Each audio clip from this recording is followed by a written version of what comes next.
جھوٹ کا وبال اور فرشتوں کو اس سے نفرت، جھوٹ کا وبال اور فرشتوں کو اس سے نفرت، جھوٹ کا وبال اور فرشتوں کو اس سے نفرت۔ حضور اقدس صلی اللہ علیہ وسلم کا ارشاد ہے کہ تم سچ کو لازم پکڑو، کہ تم سچ کو لازم پکڑو، کیونکہ سچ نیکی کی راہ دکھاتا ہے، کیونکہ سچ نیکی کی راہ دکھاتا ہے، اور نیکی جنت کی راہ بتاتی ہے، اور نیکی جنت کی راہ بتاتی ہے۔ اور انسان سچ بولتا رہتا ہے اور سچ بولنے کا خوب دھیان رکھتا ہے، یہاں تک کہ اللہ کے نزدیک صدیق یعنی بہت سچائی والا لکھا جاتا ہے۔ پھر فرمایا کہ جھوٹ سے بچو، کیونکہ جھوٹ فجور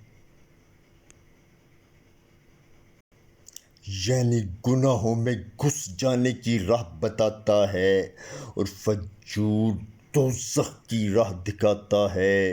اور انسان برابر جھوٹ بولتا رہتا ہے اور جھوٹ بولنے کا خوب دھیان رکھتا ہے، یعنی جان بوجھ کر جھوٹ بولتا ہے اور جھوٹ کے مواقع سوچتا رہتا ہے، یہاں تک کہ اللہ کے نزدیک بہت بڑا جھوٹا لکھ دیا جاتا ہے، یہاں تک کہ اللہ کے نزدیک بہت بڑا جھوٹا لکھ دیا جاتا ہے۔ بخاری مسلم۔ جھوٹ کا وبال اور فرشتوں کو سے نفرت۔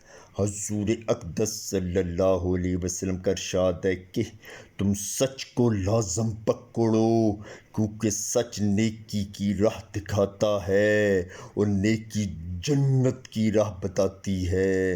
اور انسان سچ بولتا رہتا ہے اور سچ بولنے کا خوب دھیان رکھتا ہے، یہاں تک کہ اللہ کے نزدیک صدیق یعنی بہت سچائی والا لکھا جاتا ہے۔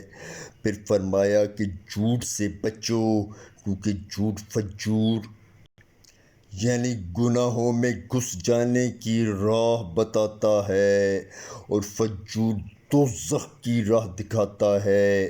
انسان برابر جھوٹ بولتا رہتا ہے اور جھوٹ بولنے کا دھیان رکھتا ہے، یعنی جان بوجھ کر جھوٹ بولتا ہے اور جھوٹ کے مواقع سوچتا رہتا ہے، یہاں تک کہ اللہ کے نزدیک بہت بڑا جھوٹا لکھ دیا جاتا ہے۔ بخاری مسلم۔